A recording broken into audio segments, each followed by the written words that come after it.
Hello everyone. So now we will see the path of urine. So firstly, the urine will be in the nephron, then it will pass to renal papillae, then minor calces, then major calces, then renal pelvis, then ureter, then urinary bladder, and then urethra. Okay.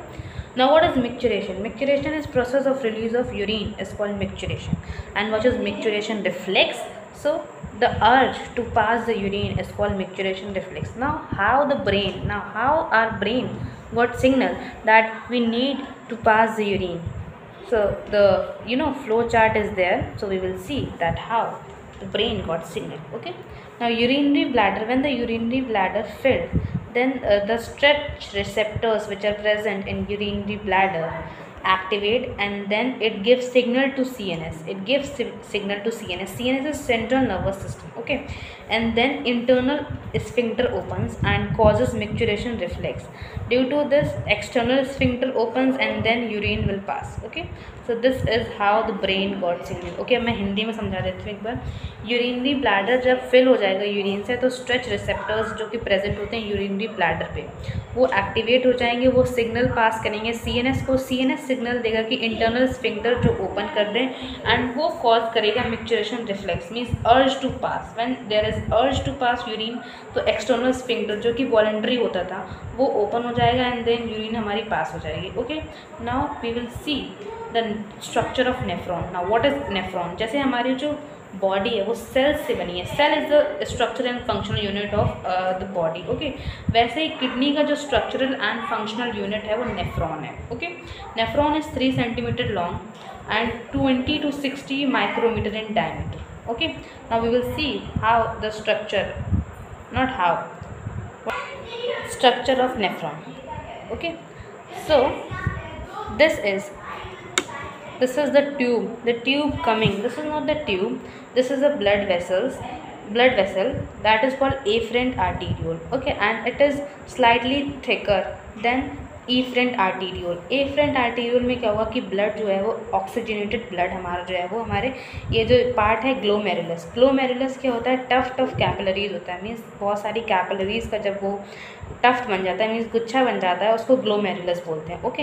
And जो blood वापस जाएगा, this is efferent arteriole. This is thinner. ये slightly जो है वो पतली है. जैसा कि आप डायग्राम में देखो, ये जो है वो मोटी है, ये पतली होती है. Okay. Now this the cup shaped structure, this is called Bowman's capsule. Okay. This is what? This is Bowman's capsule. Now the structure, this is called PCT. The full form of PCT is proximal convoluted tubule. Okay. Now this is the long loop, this is called loop of Henle or Henle's loop. This is descending, means this is descending. Okay. So this is descending limb of loop of Henle. This is in ascending direction, so this is ascending limb of loop of Henle. Okay. Now this is DCT. DCT means distal convoluted tubule, and DCT opens into a duct which is called collecting duct. Okay. Here the urine collects. Okay. This is the structure of nephron, and this glomerulus plus this Bowman's capsule is called Malpighian body. Bowman's capsule का जो outer reason होता है वो simple squamous epithelium से बना होता है, और जो इनर रीजन होता है उसमें स्लिट लाइक पोर्स, मतलब छेद होते हैं, जिनको बोलते हैं पोडोसाइट्स, और ये जो होते हैं वो फिल्ट्रेशन ऑफ ब्लड में काम आते हैं. ओके. नाउ अब हमने पढ़ा था PCT. PCT is proximal convoluted tubule.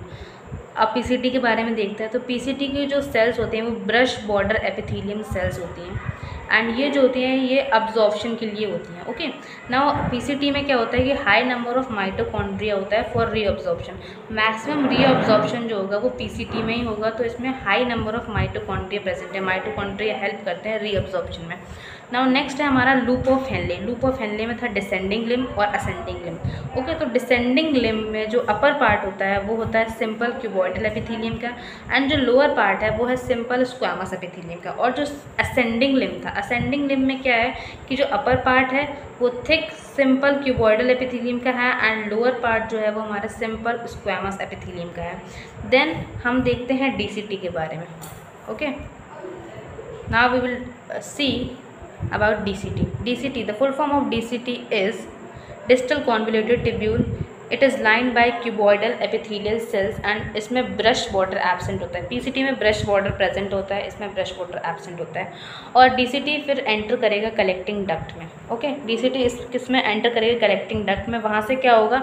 Duct of बेलेनी होता है जिससे रीनल पैपिले में जानते हैं। रीनल पैपिले आपको याद है जो मेडुलरी पिरामिड्स थे वहाँ पे जो एक नॉच लाइक स्ट्रक्चर था उसको रीनल पैपिले बोलते थे। देन रीनल पैपिले से जाएगा कैल्सिस में। कैल्सिस दो तरीके के होते थे, major calyces and minor calyces. Okay, now the efferent arteriole जो है, इफरेंट आर्टीरियोल जो कि ब्लड लेके जाएगी, वो एमर्जिंग फ्रॉम द ग्लोमेरुलस, जो ग्लोमेरुलस से एमर्ज करेगी और उसके बाद पीसीटी डीसीटी में जाएगी। ठीक है, और जब वो पीसीटी डीसीटी में कैपिलरीज की फॉर्म में जाएगी उनको बोलेंगे पेरीट्यूबुलर कैपिलरीज। ओके, एंड जो हमारा लूप ऑफ हेनले उसमें भी एक पेरीट्यूबुलर कैपिलरी जाएगी उसके पैरेलली, उसको एक नया नाम देंगे विच इज़ वासा रेक्टा। ओके, वासा रेक्टा देंगे।